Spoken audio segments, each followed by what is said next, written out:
June 1974, Shorthand English Intermediate Grade. Get ready for the dictation. 10 seconds. 5 seconds. Start.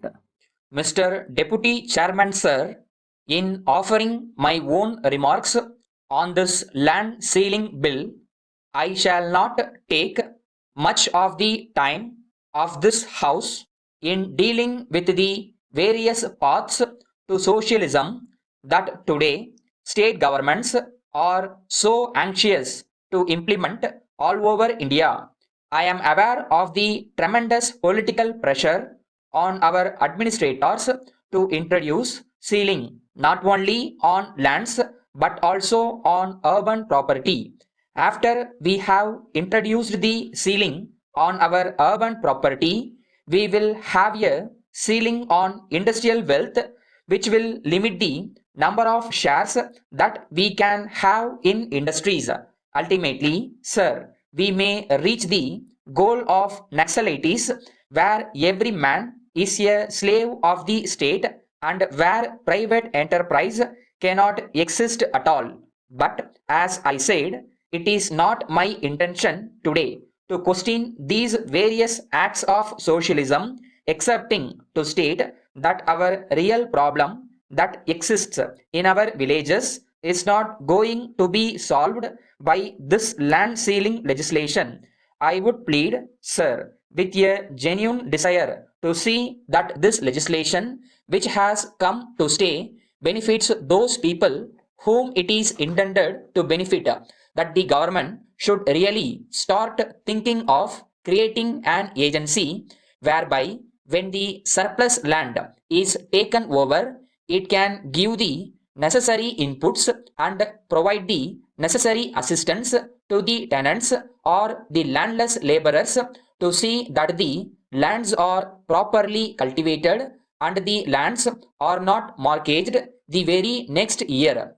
I am afraid, sir, in actual practice, we are not going to gain anything substantial by the land ceiling legislation, excepting a feeling of satisfaction that landlords have been eliminated from our life.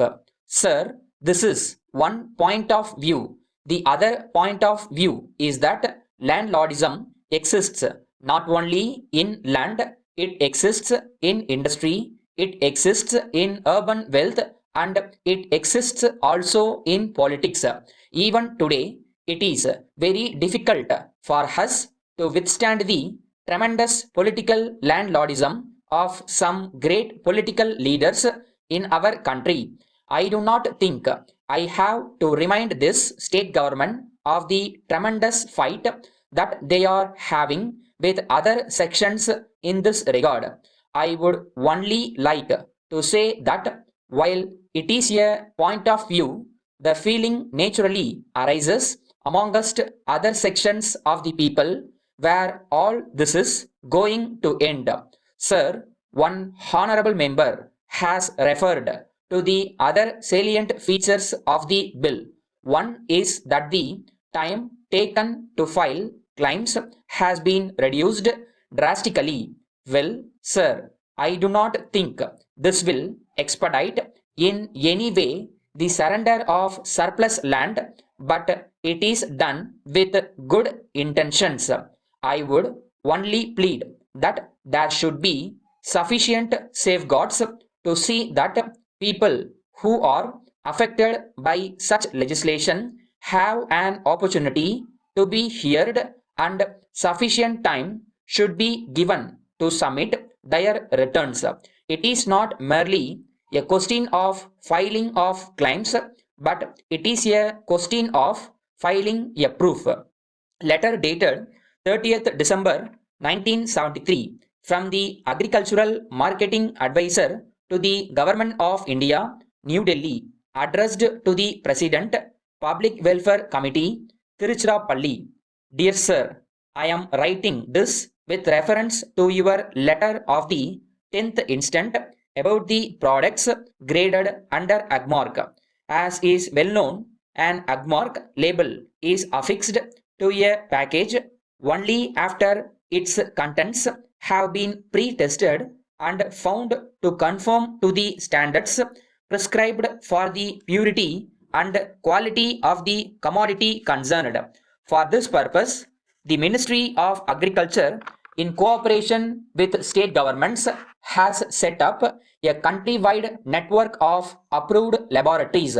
You have mentioned that Agmark labels are issued to oil mongers in your area freely. In this connection, I would like to inform you that for grading any commodity under Agmark, a certificate of authorization is an essential prerequisite.